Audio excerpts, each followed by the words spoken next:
Hi everyone, welcome to the Empower Sounds podcast. My name is Mahika, and today we are joined by the incredible Peggy Klaus. Peggy Klaus is an executive coach and author of best-selling book Brag, and we're going to talk all about bragging today. Now, bragging is something that a lot of us find uncomfortable and it can be really scary, but learning to talk about yourself with conviction and do it in a compelling way is so important, especially in today's day and age. So Peggy's going to break it down for us and we're going to learn. I hope that you find this as informative and as fun as I did. And let me know your thoughts in the comments. Awesome. Peggy, welcome to the podcast. Can you please start by introducing yourself? Yes, Mahika, what I want to say first is hello to you and to your audience, and to tell you what a treat it is to be talking with you.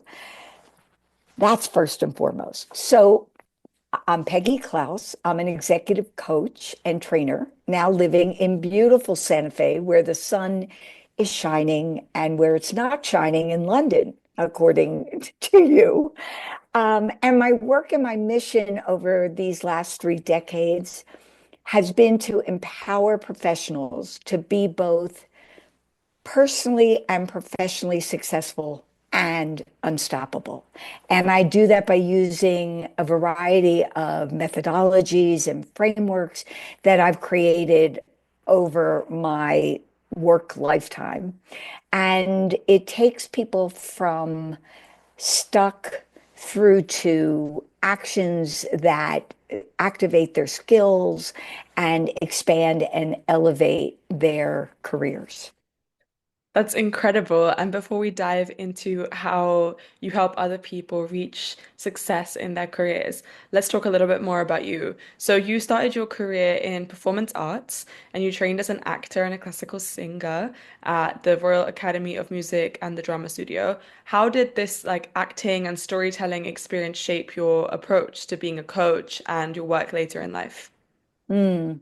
Well, I have to say that my love for theater and music really started in childhood. I knew every song to every musical. I played the piano, I sang in choirs, I joined a small group of high school students who went to senior centers and did charity events in hospitals.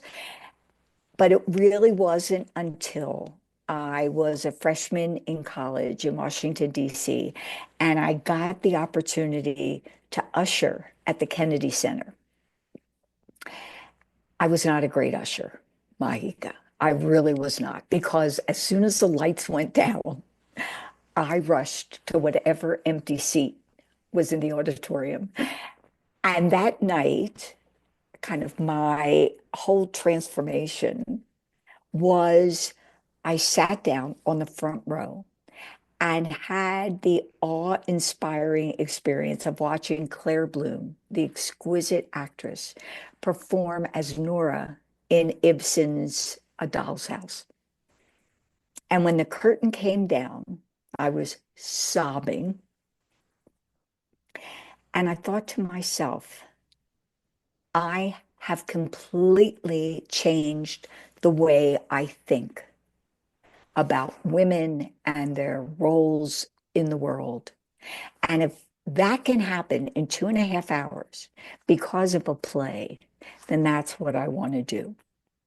What do you think makes storytelling so powerful? Like, what about that do you think resonated with you so hard?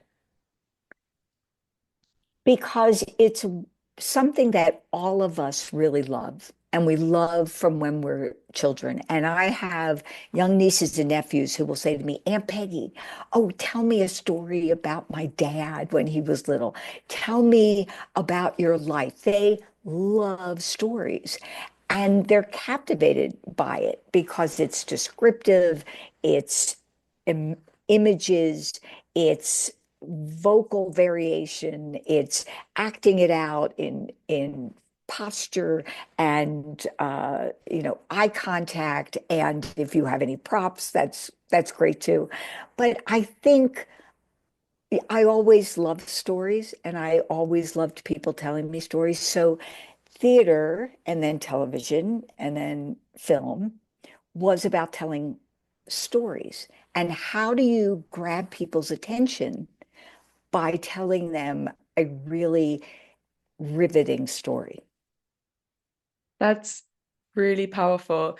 And before we get on to your tips around storytelling, because I'm so excited on your expertise, I want to ask you a little bit more about your experience in Hollywood. So you watched that show, it changed your life, and then you started working as a producer, you started working in Hollywood. What lessons did you take away from that world? And like, what was your experiences there? Mm. Well, being an actor and a classical singer, and then working with performers, from musicians to broadcast news people to dancers and actors, it was an incredibly wonderful training ground for me. These people put themselves out there for target practice every day. They are publicly evaluated. They are often publicly humiliated. The reviews can be brutal. They can be let go because the ratings aren't good enough. So they are really the ones who are at the forefront. And so you accept that their egos are fragile and that they really want you to be on their side. And so I had to figure out, in order to help them, how to provide compassionate, constructive feedback. And that's what I was able to do. And what also helps is that all of my clients, whether they be in the entertainment business or the financial services or software or biotech or pharmaceutical, wherever they are, they know that I just want the best for them. I don't want their job. I couldn't do their job. I simply want their best versions of themselves to come out. And so it really is being of service to them.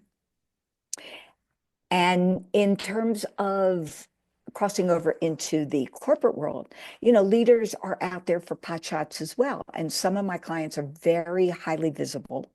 So it's important for me to help them navigate that public scrutiny with direct, compassionate feedback. That's really important. And what you said earlier about actors being exposed to like a massive amount of people and criticism, I don't think as humans we're wired and like from a survival instinct to be exposed in that way, you know? And so we have this innate need to be liked and to be validated. And that comes from like a survival instinct, right? Like that's so deeply ingrained. So how do you help people overcome this like almost instinct to be liked and have like the courage to do their thing and to be the most vibrant versions of themselves, Uh, regardless of scrutiny? well, I also, think it's important to recognize that when you're an actor or a musician or a dancer, that you are auditioning all the time and you get rejected 9 times out of 10. And then if you're lucky enough to get a show, then once again, the critics are there. There was an incredible um, critique of a classical singer at Carnegie Hall. This must have been 25 years ago. A short paragraph in the New York Times that said, so and so performed last night at Carnegie Hall. Next paragraph. Why? Can you imagine? Can you imagine having that as a critique when you have practiced and prepared your whole life to have this recital? And that is the critique that you get. So I want to set the stage for your audience because perhaps many of them are not in the performing arts and they don't know what that life is like. And when I've looked back and thought, well, why did I veer out of that life? There are, many reasons, but I think one of them is that the constant auditioning and the constant rejection was too much for me. So when I see my friends who I went to drama school with, and they have really persevered and done very well, I just feel like an incredible cheerleader to them. I get my pom-poms out, my saddle shoes. I am, because I know what it takes. Um, so I just wanted to set the stage, Mahika, so that we would have that foundation for your audience. How do I get people to show up as their best self? I think the thing that I tell my clients and my audiences when they come to me with that question of judgment and feeling awful about being judged and so shrinking and making themselves smaller is I say, um, I hate to tell you this, but you're being judged all the time. And that's the fact. And you may not like it, but it's human. And in fact, you do it to other people all the time. So I think finally accepting that truism that you are going to be judged and then deciding, well, who am I? How do I want to show up in this world? And whose life am I living? Wow, that's so powerful. And I think that's really amazing advice. And it's definitely easier to take on when you think of people's opinions that you don't really care about. But one thing that I really struggle with is like getting, making sure that the people that I care about, so like family, friends, people that you look up to, how do you make sure that you put that to a side as well, because in another interview that you did, you spoke about your dad and how when you were a kid he would say that, oh, actions speak louder than words, like you have to be seen and not heard and all these things, and now you help people brag and talk about themselves. So that must have been quite an interesting conversation to have at the dinner table. um how did you do that? Well, not easily. Um, you know, by that time, actually, my father had passed away. So I had his words ringing in my ears, even as the possibility of subsisting on tuna fish sandwiches in Hollywood was dancing in my head. But I think the thing that saved me is that in Hollywood, I saw such bad braggers. And I knew I didn't want to be like them. And I had to find a way, A, to get a job, and B, to get comfortable in the way that I could do it. But truthfully, I really didn't get good at it until I wrote the book. And I am still working on it. Yeah. So tell us about the book. Tell us about Brag. It addresses many topics that people find uncomfortable, self-promotion. As a British person, like when I picked up Brag, it made me cringe. And I don't mean that in any disrespect to you, because I think it's a brilliant book, but like it goes so like directly opposed to how we're conditioned as people to be. So tell us about Brag. What made you want to write it? What was the journey? How has it Oh, been so many years on? well, let me tell you that you Brits are a really hard audience. And when the book came out, for many years, I was coming to Britain to do a lot of brag parties and executive presence and whatever. And in fact, my first interview on the BBC, I think it was your time at about 3 a.m. in the morning. So no one was listening except four grandmothers and their cats. And the guy was so snarky. That's the word I'm going to use. He was just so snarky. And he says to me, well, actually, he chortled. He went, "Oh, Peggy, do you really think Americans need to learn how to brag?" And I took a deep breath and I chortled back. Yes, they do. Now, what's your question? And we got on well after that. But I have been chided by many of your fellow country people because they really see Americans as braggarts, disgusting, self-aggrandizing, obnoxious. And, tell you the truth, some of us are. But most of us here and most people around the globe are not artful braggers. And that's what I wanted to get at. And the origin of me writing this book really came out of the blue. I was on a plane taking off from New York to San Francisco, where I lived. And a guy next to me and I started to talk. We had a wonderful chat. We were talking about, different things. And all of a sudden I said, "So what do you do?" He clammed up. He said, "I'm a management consultant." And I said, "Oh, how interesting. What kind of work do you do?" "Technical consulting." "And who do you do it for?" And he named one of the big five consulting firms. And I almost went in for another question, but something snapped in my brain. And I said, I am not going to pull this out of him. And I reached down and I got my book and I said, "It's been delightful talking to you. I will see you on the other side."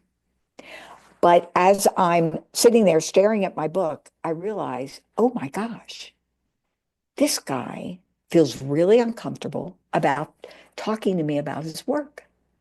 And then the ramifications of not being able to do that. So I went back to San Francisco and I started thinking about this. And lo and behold, I came up with this idea, which is so antithetical to, as you said, what my father, taught me. Peggy, never toot your own horn. If you're doing a good job, people will recognize it and you will get justly rewarded. Well, as you say, go to Hollywood, the tooting capital of the world, and you don't get justly rewarded, or recognized. And I conclude, even to this day, 21 years after the book came out, is that you don't get recognized or justly rewarded by keeping your mouth shut.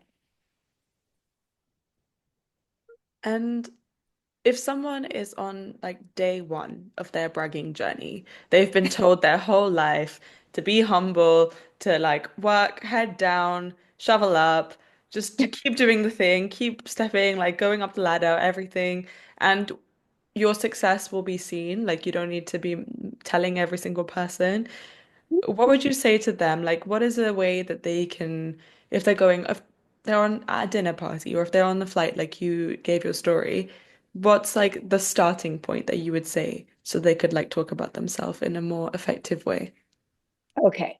Well, because I can be, well, kind of like a hard ass about this. First, I want to tell them that I really empathize with their discomfort that they feel around self-promotion. And I would tell them to examine what I call the bragging myths that they grew up with. So I grew up with that one that I just mentioned. Others grew up with familial, religious, cultural myths that said it was bad and wrong to take pride in yourself. So look at those myths, and they can go anywhere, Mike, from, oh, um, it's a sin. Pride cometh before the fall. Humility is a virtue, which, don't get me wrong, is a lovely virtue, except when it renders you ineffectually humble. Then there is, nice girls don't do it. You'll never get a boyfriend or a husband. If you talk about yourself, you should make it about them. Then there are all the cultural ones. In Asia, the tallest nail gets hit first. In Australia, it's the tall poppy syndrome. If you grow above the other poppies, you get your head whacked off with a machete. And it's really disconcerting because so many of us, men and women, still are under those bragging myths, and their lives and their careers are run by that.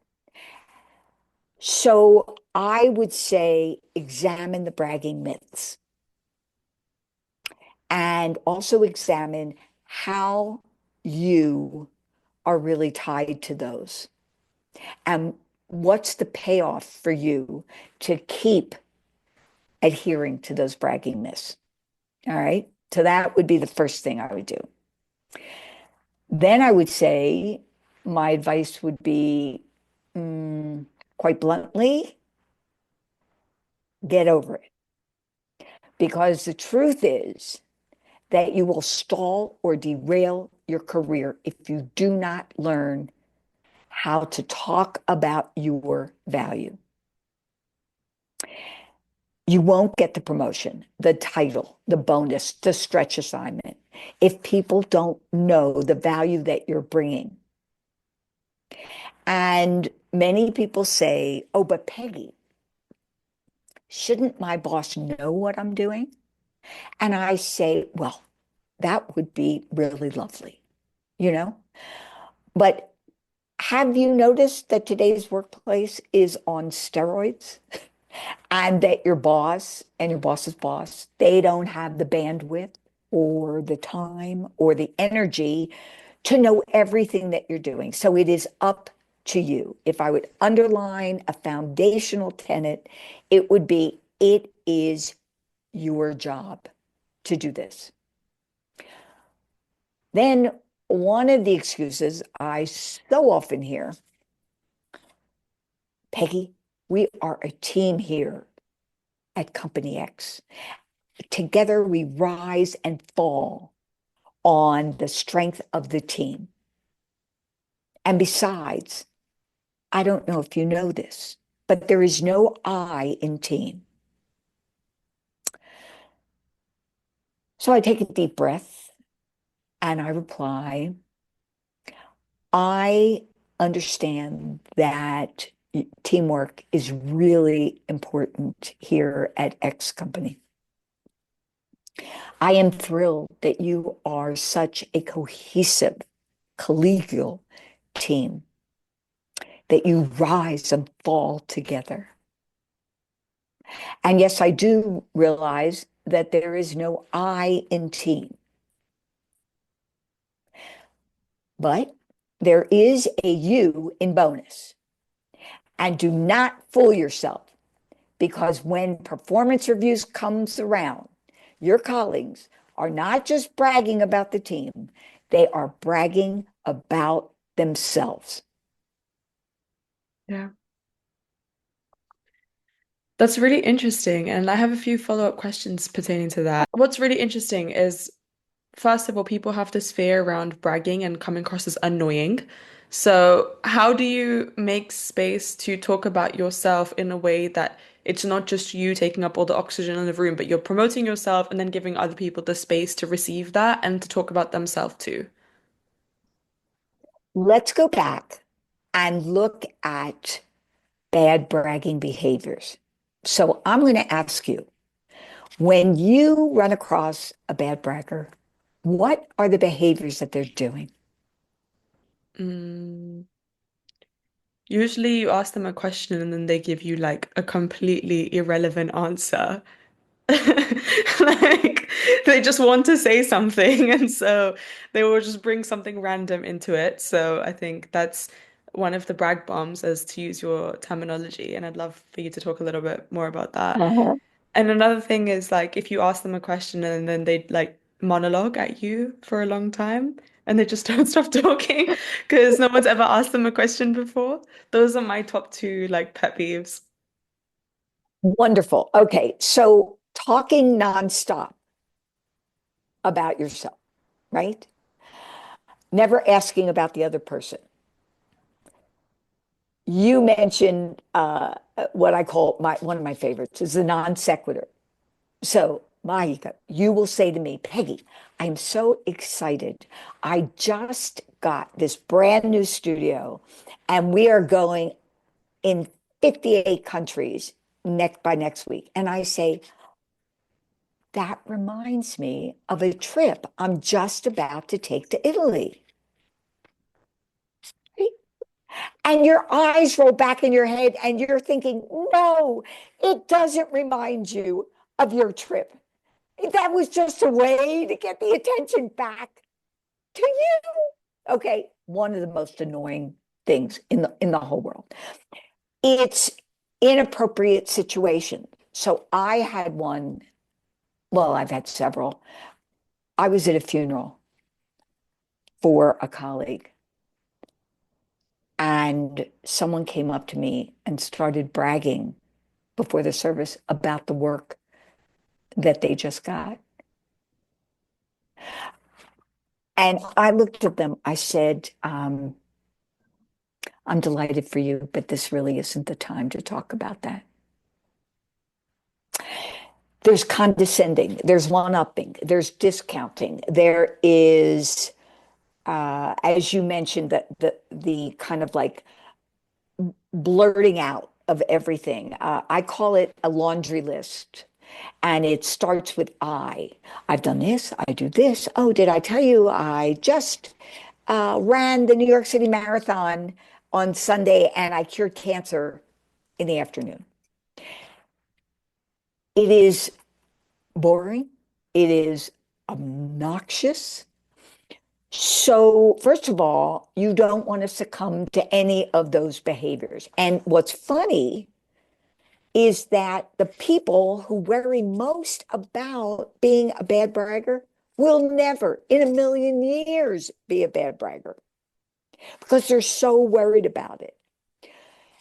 And they've got to accept not only that they need to do this in order not to stall or derail their career, but also because you can do this quite artfully and gracefully. And so if you don't succumb to one or many of those bad bragging behaviors, you are on your way to being able to brag the good way. Yeah. And what I want to ask you as well is what you said reminds me a bit of a saying that someone told me once of there's people who listen to listen and then people who listen to respond. So how can we become better listeners and receive other people's bragging as well? Because it's not just a one-sided exchange. How can we be better recipients of making space for other people to effectively talk about themselves as well? It's a wonderful question.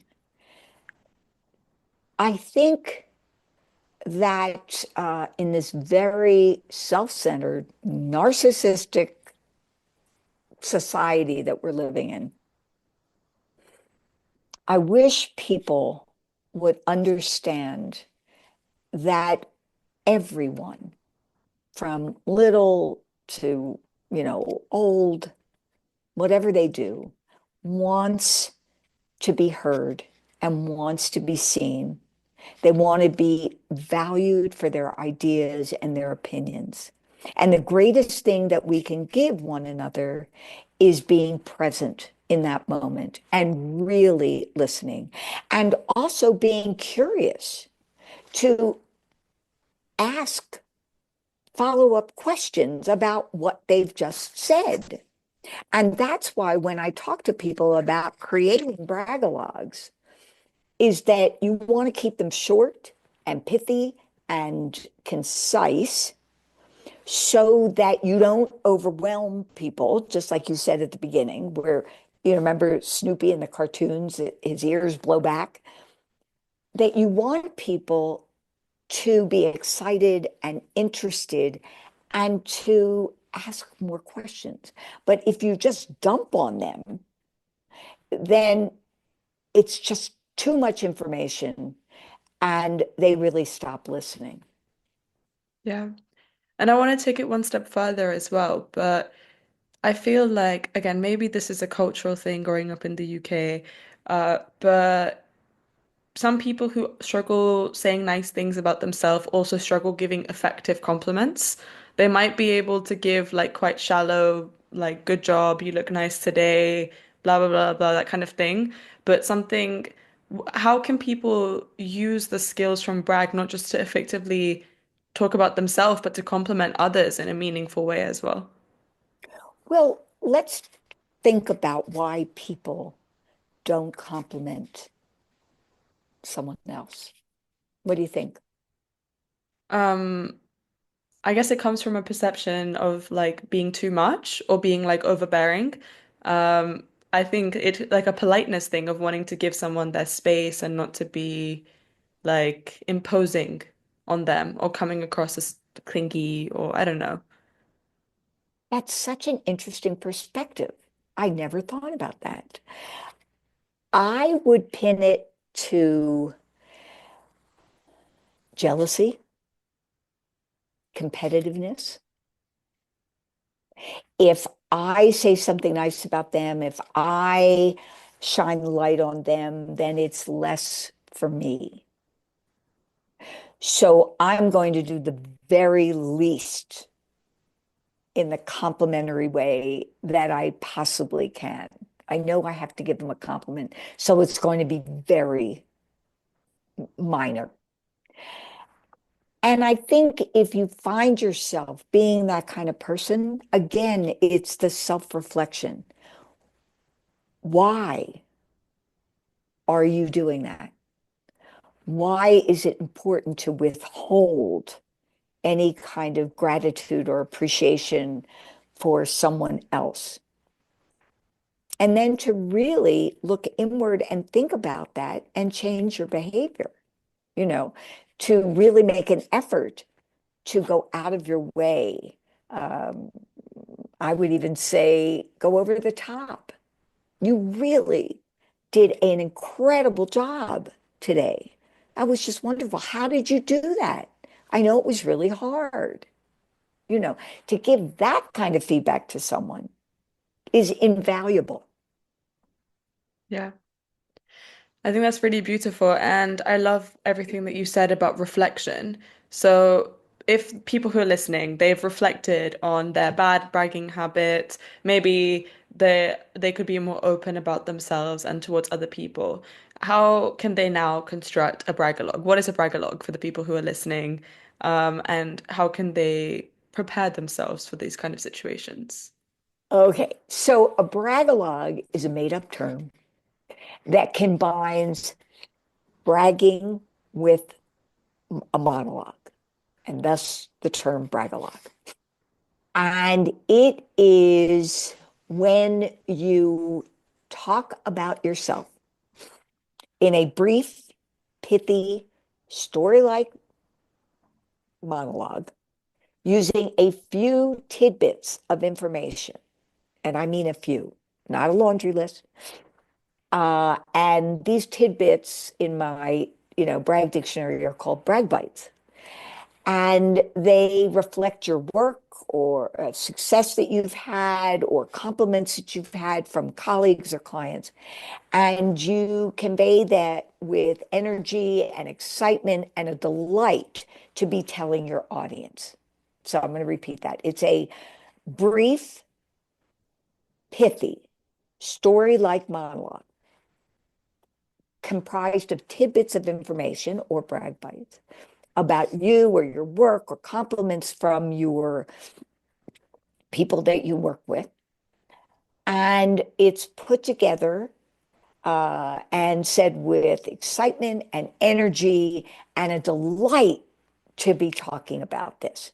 So it can range anywhere from, oh my gosh, 5 seconds, 10 seconds, I usually tell people, unless you're introducing yourself at a conference on a panel or whatever you have to do not go over 60 seconds. And that way, that is good bragging because you are conveying important information about you in a way that people can kind of bring it in and then want to follow up with more. You give them this information so that they can then take off and ask more questions. Yeah. And what would you say to those people who struggle with like prioritizing what information to include? Because I think I've definitely been guilty of that in the past, and I'm not saying I'm like beyond that. I've definitely done the laundry list before where I've just been like, okay, I don't know what to say, so I'm going to ramble until you stop me from talking. So how can people kind of choose their brag bites? And on the opposite side of that, if people, I've met a lot of people who have done the thing where they're like, oh, I'm just this, or I'm just a student, or I'm just a mom, or like I'm just like looking for work. How can they talk about themselves in a like powering way? What do they choose for their brag bites? Well, first of all, take the word just and any other equivocating words out because you make yourself less than when you use those kinds of words. And I have a chapter in the book, you may remember, where this woman who worked inside the home and went to a cocktail party and she felt really apart from all of these professionals. And when someone came up to her and she said, oh, I'm just a mother and a housewife. And then it turns out that she's incredibly artistic and volunteers all over town and does amazing work. And I said, that attitude has really hindered you. And it will continue to hinder you, not only in the way that others see you, but in the way that you see yourself. And that is doing a huge disservice to you and your family and your friends and your children. So that's the first thing.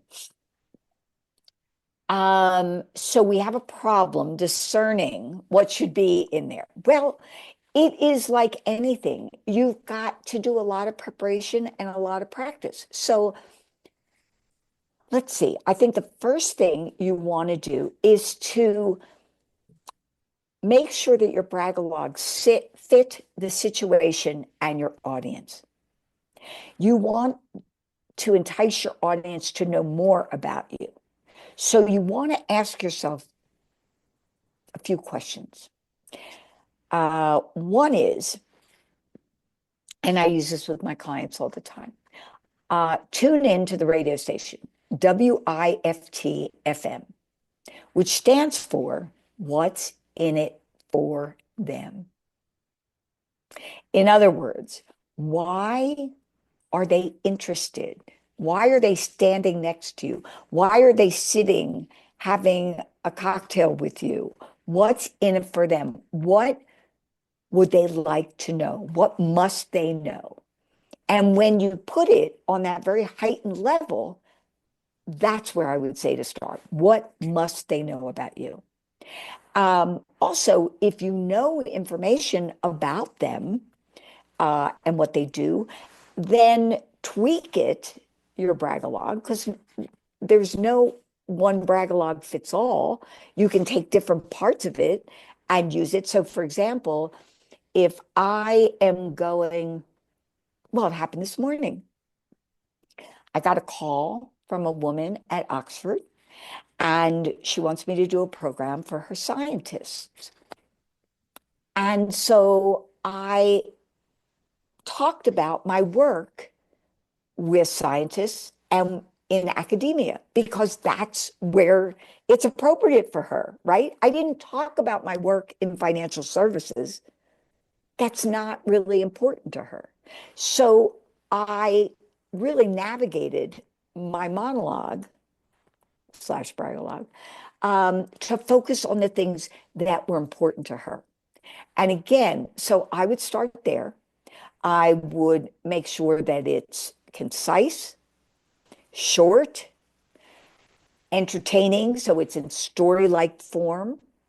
I practice it, so I get it up on its feet and out on my tongue, and I paraphrase the hell out of it. So that, people say to me, "Oh my God, Peggy, I go to this networking event and uh, I can't talk." Someone says, "So who are you and what do you do?" And I'm frozen like a deer in the headlights. And I said, "Well, how come you didn't prepare? You knew you were going to this conference. You knew who might be in the room. So maybe you want to have uh, a bragalogue, a general bragalogue, and then go off into various bragalogues. If you meet someone who's in the fashion industry, you want to talk about, mention a few brag bites about your work in the fashion industry and how much you love it and that you've loved fashion ever since you were a little person. But people don't prepare. Just like when I work with executives who say to me, I really, I don't like public speaking. And I said, well, why is that?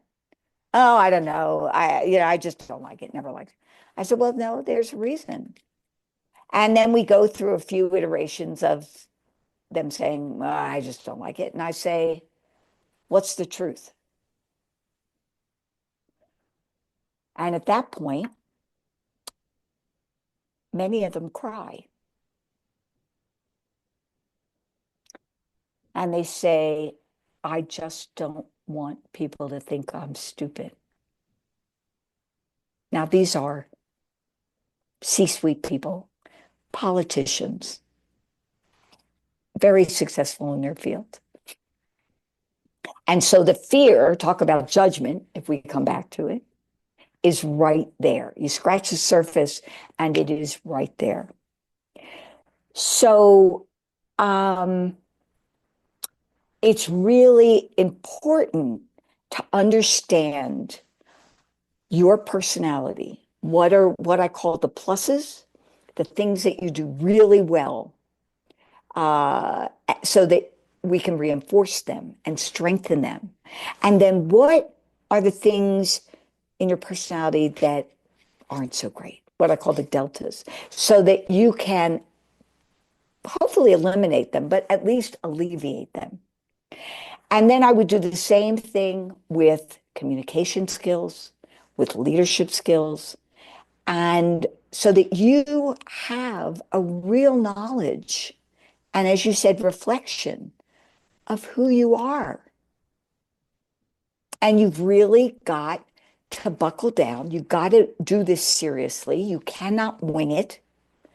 I've had people, one economist call me from the airport and say, well, I'm winging my way to London for an economic conference, and I wonder if you can give me any tips. And I said, well, um, have you practiced? Oh, I haven't practiced. I thought I would practice on the plane.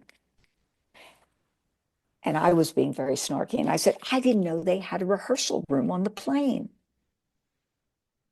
And he said, I get your point. I said, you're telling me that you're going to get off the plane with jet lag. You're going to go take a shower, get dressed, go in front of 500 people without ever getting this out on your tongue and rehearsing it. I said, call me and let me know how it goes. Yeah. It's very interesting. Why do you feel like people just believe that you either have it or you don't? Like it's like the X factor. Why? Because if this was a different thing, like if it was a sport event, people would take training very important. Like there would be training months in advance. And even sports people, they talk about visualization, they talk about the mental aspect of it, the rehearsal. It's not just the physical aspect. So how can we change that? Like, and make people realize that if you care about something and if you have to do something important, you need to practice. And that practice will be different. You might not have to train the same way that an athlete does, But if you want it to become a strength, like what you said about the strengths and weaknesses, how can people work on making something that isn't maybe a natural strength, a practice strength? Give me an example. Um, Okay, well, I'm gonna give you a personal example. So last week I pitched for funding because I'm starting my own company, and I had to do a 90-second elevator pitch, and I struggle with public speaking. I like also think that 90 seconds is not a lot of time, and I ramble a little bit sometimes. And so what I did was I got a tally out and I practiced it 100 times. And every single time that I practiced, I put a tally down. And I wasn't allowed to leave my house until I had done all 100 iterations. And I visualized it and I put like annoying noise in the background so I wouldn't get distracted when the actual thing happened. And I practiced with the shoes that I was going to wear and I practiced with the outfit that I was going to wear. And I only did that because someone told me to and gave not exactly, not this method, but said like practice. And I was like, yeah. But initially, I was planning to just wing it. And I won the funding for my business, which is amazing. And it was life-changing. It was 90 seconds of me talking, and I got funding for something that I'm really passionate about. And that's why I'm talking to you today. And I'm so passionate that people take that away from this conversation because it can be life-changing. Like if you have 30, 60, 90 seconds to talk about yourself and you can do it with conviction, with practice, with skill, then it can open so many doors for you. So, how can people learn that skill? What can they do to train for it? Okay. Well, first of all, we are under the impression that since we speak all the time, that whatever comes out of our mouth is brilliant. And then you pile on top of that anxiety, illness, stress, your boss sitting there with his arms folded, giving you a scowl. And you have what I call a meltdown. Your best self does not come to that moment. But people are lazy. And here's the stat on this whole thing around preparing and practicing. 80% of the time when you wing it, when you don't prepare and practice in the way that you need to, you will fail to impact your audience in the way that you want to and need to. 20% of the time when you wing it, you will succeed, which is just enough of a reinforcer for people to keep winging it. Besides which, unless you have someone like me coming in and saying, not so good, that really sucked. Not many people will come in and be that direct and confrontative to people who are the top of the company. But, you know, I do it because they're in a really rough spot. And no one else will tell the emperor that he doesn't have any clothes on. So I am delighted to hear about your success, sweetie. That's fabulous. And so, how people can start to do that is, first of all, accept that this is hard work, that in order to get good at it, think of yourself as an athlete or a musician or an actor who prepares and practices all the time. Do not wing it. And then do the work of asking yourself those questions about your personality, communication, leadership. And then, if I may say so, get the book and do the exercises because that's what it takes. Yeah. And what you said earlier about like the different brag myths and cultural myths and gender myths and all this stuff is so interesting. I want to add another dimension about it, which I'm really interested about your take because I think it's much more recent. But there's so many there's so much more awareness around neurodiversity now and how people struggle with communication and other skills. And on this podcast, I've spoken to someone who has ADHD and autism. I am neurodivergent. I have dyspraxia and I have ADHD as well. And with those conditions comes this other element of like social interaction and not being able to make eye contact or struggling to do the kind of body language side of communication. So, apart from practicing the actual words that come out of your mouth, how can people embody being a good bragger and work on the body language? Because that's a huge part of communication as well. Yeah. So there was a study out of UCLA probably about 15 years ago that looked at what an audience took away from their speaker. I hope I get these numbers right. They should add up to 100, but I'm not sure. 58%, maybe it's 55. Yeah, 55% is physical. So facial animation, eye contact, smile, posture, gesture, body language, uh, wardrobe, hair, and when applicable, makeup. 55%. 38% is voice, tone, pause, pitch, speed, and volume. That should leave 7% for content. Now, I don't want anybody to go away from this podcast saying, Peggy told us that content is the least important, doesn't matter. No, I will come and stalk you if you say that about me. But you can see how important it is, the physical, the vocal. And what most left brainers do is they concentrate on, if I just tell them the facts, ma'am, they're going to follow me into the sea. They're going to do whatever I want them to do. Wrong. They're going to be incredibly bored and you're going to lose your audience. So it has to be that combo platter of physical, vocal, and content. You have to know what you're talking about. Obviously, when you went into pitch, you had to be the expert. You had to sell them on what you're bringing to them, on why they would be crazy not to give you these buckets of money. And so for the neurodivergent, and I have a few clients who are, and I work with them a lot on exercises around eye contact, direct eye contact. And we will start off with counting 1, 2, and maintaining eye contact for that amount of time.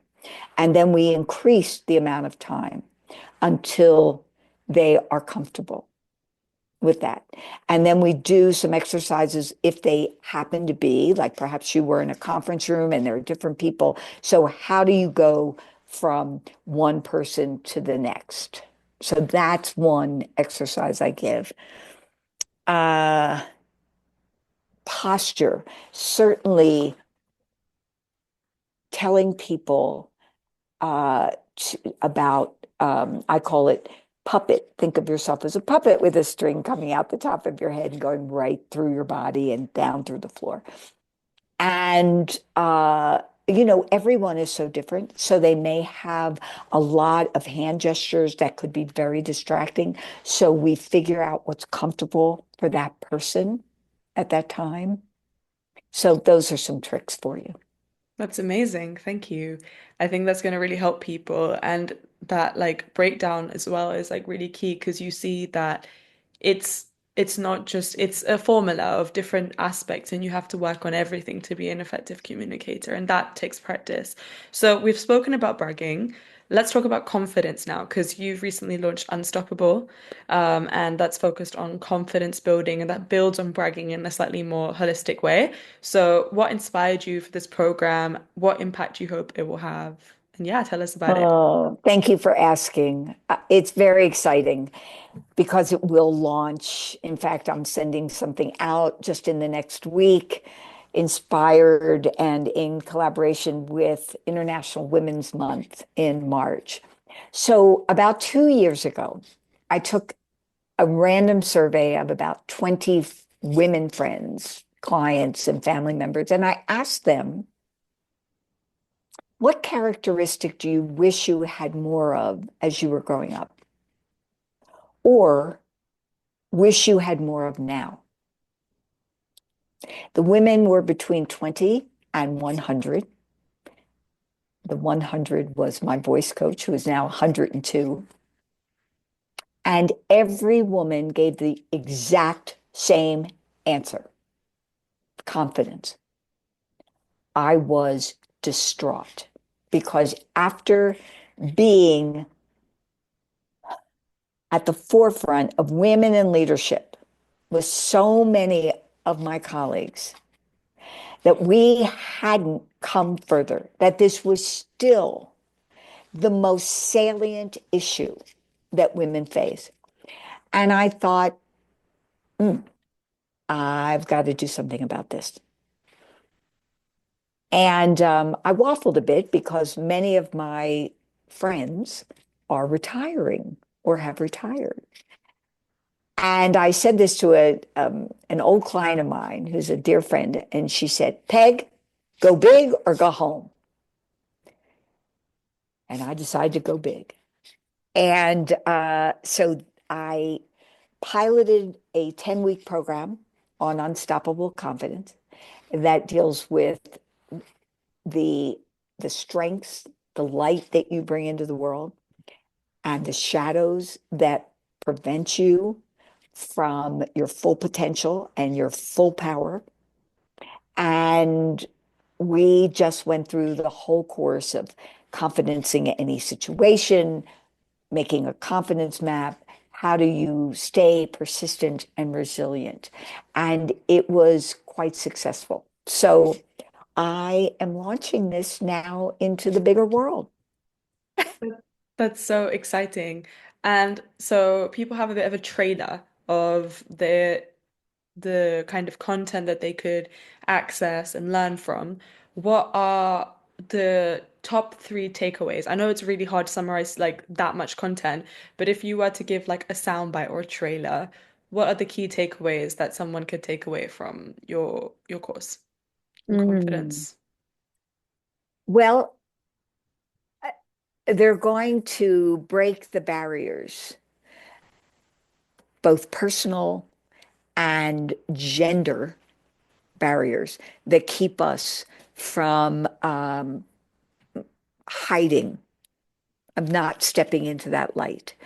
They're going to have the opportunity to learn the skills and techniques to confidence high stakes situations as well as situations that are familiar to them. And I think a really important one is that women in the corporate world really struggle with maintaining that confidence and that drive when there are so many challenges and biases and roadblocks thrown up at them. So, how do you hurdle over that? And That's those are three things that will come out of that. amazing. Well, I'm gonna link everything down below, but where can people find out more about it? Where can people find out more about you, your books, your programs, your services? Like tell everyone. I will put the links down Oh, below as well. oh, thank you. I have a website, very easy, Peggy Klaus. You look me up, and there I am. More information than you could ever want to know. But it's all there. And you can, I write newsletters pretty much every month, although I'm taking off this month. And I have a whole stack of interviews and podcasts that are on there. And I just leaned very heavily this last month into performance reviews because that's really up for people. And please get me on LinkedIn and the website. I think yes, you can buy the book at Amazon. And I also, my other book, The Hard Truth About Soft Skills, Sm Smart Lessons, Workplace Lessons Smart People Wish They'd Learned Sooner. Uh-huh. And who knows? Maybe there'll be another book in the coming, in, forthcoming, but I'm not sure.